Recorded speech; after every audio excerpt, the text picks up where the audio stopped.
जुड़ रहे हैं सोमो सुपर 30 के आनंद कुमार। चलते हैं सीधे आनंद जी के पास। आनंद जी, जो बात छात्र कह रहे हैं कि वो ठगा हुआ महसूस कर रहे हैं, 2 साल पहले ऐसे मामले सामने आए और एक बार फिर साल भर की मेहनत, यानी कि कई अटेम्प्ट्स की भी मेहनत, एक बार फिर उस पर पानी फिरता दिख रहा है। आनंद जी, हम तो बच्चे से ही समझाने की कोशिश करेंगे बच्चों को कि निराश नहीं होइए। अब सोचिए कि अगर परीक्षा रद्द न होती तब क्या हाल आपके होते।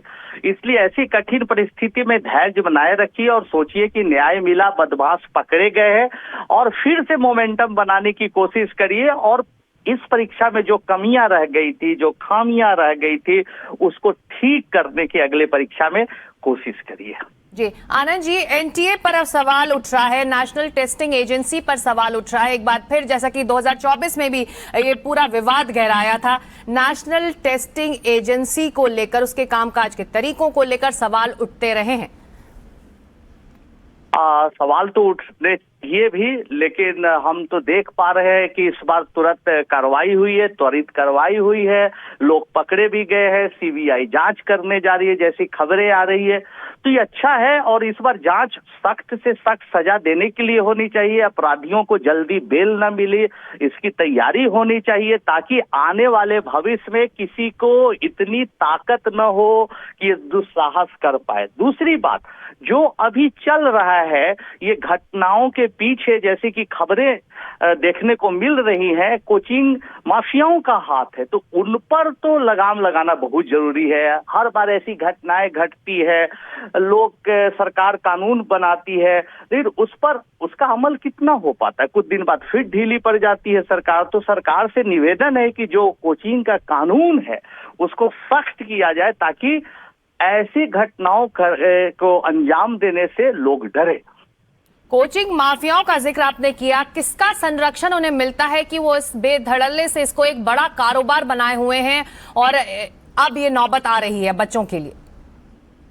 संरक्षण किसका मिलता है ये तो आप लोग खोजबीन करिएगा, लेकिन शिक्षा को व्यापार बना दिया है ये तो हम कह ही सकते हैं। हर काम पैसे पर ही हो रहा है। बच्चा के पास टैलेंट है, नहीं है उस तरह का टैलेंट कि दूसरे तरह का टैलेंट है, उनको सिर्फ पैसा चाहिए। अब देखिए ना, कोचिंग सेंटर में पढ़ाई की जगह पर मार्केटिंग का एक टीम है, सेल्स का एक टीम है। क्या हो रहा है, इस पर कंट्रोल करने की जरूरत है।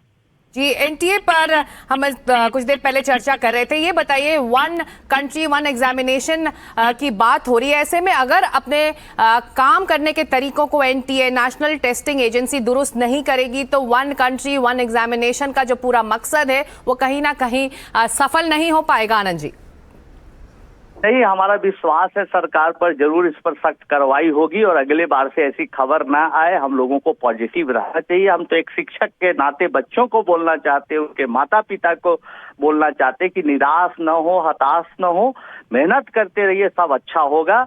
और ये बहुत अच्छी बात है कि परीक्षा तुरंत रद्द की गई है, ये अच्छी बात है, वरना अगर ये लंबा खिंचता तो चीजें खराब हो सकती थी। इसलिए बच्चों फिर से एक बार आप तैयारी में लग जाए। एक आखिरी सवाल, जल्द ही अगली परीक्षा की तारीख का ऐलान करेगी सरकार, लेकिन इस बीच आप जैसा कि लगातार अपील कर रहे हैं अभिभावकों को, छात्रों को कि मायूस ना हो, लेकिन जब तक तारीख नहीं आती आप क्या सुझाव देंगे? बच्चे क्या करें? सुझाव देते हैं कि तारीख जल्दी, हमको लगता है कि तारीख बहुत जल्दी आएगी। सरकार बहुत एक्टिव हुई है इस बार और तारीख जल्दी आएगी, 2-4 दिन में सब क्लियर हो जाएगा। तब तक आप रिवीजन करना शुरू कर दीजिए, तारीख की चिंता छोड़िए, रिवीजन करिए।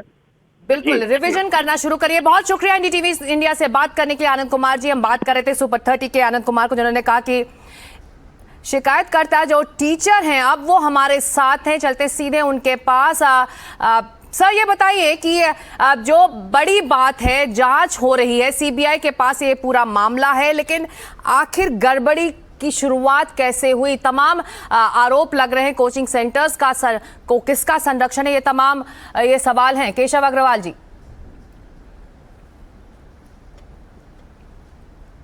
नमस्कार। देखिए, कोचिंग सेंटर्स पे इल्जाम लगाना इसलिए आसान है क्योंकि सॉफ्ट टारगेट है। आप पहले बताइए, पेपर कौन बनाता है? एनटीए बनाता है। पेपर के अपने पैर नहीं है, वो अंदर से बाहर नहीं चलेगा जब तक अंदर का आदमी इन्वॉल्व नहीं होगा। ट्रांसपोर्ट आपके पास, प्रिंटिंग आपके पास, कहीं ना कहीं तो आपके ही लोग इन्वॉल्व होंगे, तभी तो जाके ये पेपर बिकता है। अगर आपके यहाँ सुरक्षा पुख्ता हो तो ये पेपर बाहर क्यों जाएगा? आप इस चीज को समझिए कि हम अपनी गलती दूसरे पे डाल रहे हैं। 2024 में इतना हंगामा हुआ, सीबीआई को एक केस दिया गया, सुप्रीम कोर्ट में इन्होंने कहा आगे हम नहीं करेंगे, राधा किशन कमेटी बनती है। राधा किशन कमेटी बनने के बाद क्या हुआ? एक भी उसका रिफॉर्म का आइडिया नहीं लागू हुआ। उन्होंने कहा 2 बार परीक्षा कराइए, आपने नहीं कराई।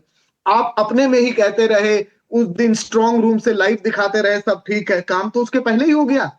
और 4 दिन के बाद बच्चे जब बताते हैं तब आपको पता चलता है आपका खुद का जो सर्वेलियंस सिस्टम है वो यही नहीं बता पाया। और अगर सीकर में 2024 में भी प्रॉब्लम थी, पटना में थी, तो सीकर को तो छावनी में बदल देते आप। आपको गुप्तचर वहां छोड़ने चाहिए थे, लेकिन आपने वो नहीं किया। आप अपनी झूठी जीपीएस और उसमें रहे, और नतीजा यह है कि बच्चों को ये खामियाजा भरना पड़ रहा है। बड़ा मुश्किल है उनका लेवल, मेंटल स्ट्रेस देखिए, अभी वापस कैसे अपीयर होंगे। इतना खर्चा, 24 लाख बच्चे हैं, इन्होंने कहा था 400 करोड़ लगभग ये लोग कलेक्ट करते हैं 2024 में। आप ये समझिए छोटा अमाउंट नहीं है। री एग्जाम में पैसे बच्चे कहां से देगा? ये टैक्स पेयर का बच्चा जाएगा अगर बच्चों से नहीं ले रहे। आप इसमें समझिए हम अपनी ब्लेम दूसरे को दे रहे हैं। एग्जाम कौन कर रहा है? कोचिंग थोड़ी करा रहा है। और कोई कोचिंग पाया जाता है, आपने 24 से लेके अभी तक कार्रवाई क्यों नहीं की उन पे? उनको अलाउ क्यों किया? सीकर से अगर है तो सीकर बेल्ट को आप कार्रवाई करते अपने इन्वेस्टिगेशन टीम को। आप जो बोल रहे हैं उसके उस पर राजस्थान के मुख्यमंत्री का भी बयान आया है, ये सुन लेते हैं पहले उनको, फिर मैं आपके पास लौट रही। कहना चाहता हूं, हमारी सरकार लगातार युवाओं के लिए काम कर रही है। आप देख रहे हैं कि हमारी सरकार ने, आपने पुरानी सरकार भी देखी है कैसा माहौल था राजस्थान का, लेकिन आपने देखा कि हमको 2.5 साल हो गए, होने वाले हैं 2.5 साल। क्या विद्यार्थियों एक भी पेपर लीक हुआ? आप बताइए, एक भी पेपर लीक हुआ क्या? हमने कहा था कि 4 लाख सरकारी नौकरी देंगे, 6 लाख हम प्राइवेट रोजगार देंगे, 1.25 लाख नियुक्ति पत्र हमने आपको दिए हैं, हमारे राजस्थान के युवाओं को। केशव जी, हमने सुना भजनलाल शर्मा जी को, जो मुख्यमंत्री राजस्थान के कह रहे हैं कि युवाओं को, छात्रों को कोई परेशानी ना हो। ये कल का उनका बयान है जो हमने अभी दर्शकों को सुनाया। कोशिश यही है कि कोई छात्र परेशान ना हो, लेकिन इस बीच हकीकत यही है कि जो नीट परीक्षा 3 मई को छात्रों ने एग्जाम दिया और आज वो परीक्षा रद्द है। केशव जी, देखिए इसमें सबसे ज्यादा सफर कौन कर रहा है? बच्चा कर रहा है। पॉलिटिक्स हम जितनी मर्जी कर ले, ना हमें पॉलिटिक्स करनी है, ना मुझे कोचिंग को बचाना है।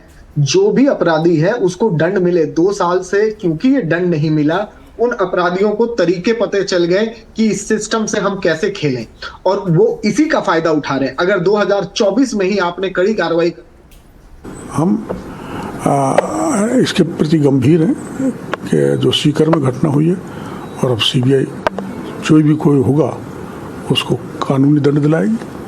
एक तो मामला है जिसमें जेजेएम घोटाले में महेश जोशी की वापस गिरफ्तारी हो गई, उसको लेकर भी अशोक गहलोत जी ने आरोप लगाया कि अब देखो उनका काम है आरोप लगाना। उनके समय में ये घोटाला हुआ, और उस जेजेएम के मामले में भी मैं, आपको ध्यान है, एफआईआर दर्ज करने गए, अगर सुखनगर थाने पर गया था, आप लोग पधारे थे, उन्होंने मना कर दिया, तो मैं वहाँ धरने पर बैठा रहा 4 दिन तक, और धरने का पर कोई गौर नहीं किया गया, कोई एफआईआर दर्ज नहीं की गई, उल्टा मेरे को वहाँ से हटा दिया पकड़ के।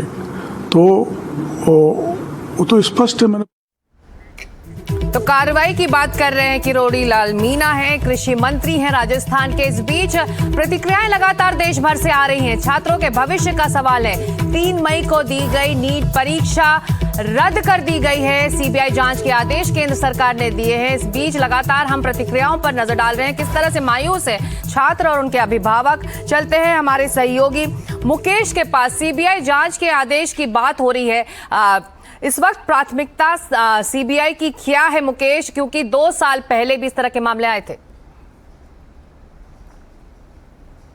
देखिए बिल्कुल 2024 में भी जो नीट का पेपर है वो लीक हुआ था और तब बिहार और झारखंड से कई लोग गिरफ्तार हुए थे, जिसमें मास्टरमाइंड पंकज था, इसके अलावा राकेश रंजन था जो मास्टरमाइंड था। और उस दौरान जांच के बाद ये सामने आई थी कि हजारीबाग में एक ओएसिस स्कूल है जहां पर पेपर रखे गए थे एग्जाम के पहले, यानी कि वो स्ट्रांग रूम था और वहां के जो प्रिंसिपल थे उन्होंने एक्सेस दिया था मास्टरमाइंड को और मास्टरमाइंड ने जाकर पेपर का फोटो लिया और उसके बाद फिर वही पेपर जो था उसके क्वेश्चन आंसर लिखकर बच्चों को रटवाए गए। तो जांच के दौरान ये बात निकलकर सामने आई थी कि 144 बच्चों तक ये पेपर पहुंचा था और उसके बाद सीबीआई ने कई मास्टरमाइंड पकड़े, इसके बाद कई सौदर पकड़े, कई और बिचौलिए थे वो पकड़े। लेकिन क्या ये सिंडिकेट इस पेपर लीक में शामिल है? बिल्कुल। तो प्राथमिकता है इस वक्त की जल्द से जल्द उन सभी आरोपियों की धरपकड़ भी तेज हो। और इस बीच जो बड़ी खबर है वो ये कि 3 मई को जो नीट परीक्षा हुई थी उसे केंद्र सरकार ने रद्द कर दिया है। पेपर लीक का ये पूरा मामला है।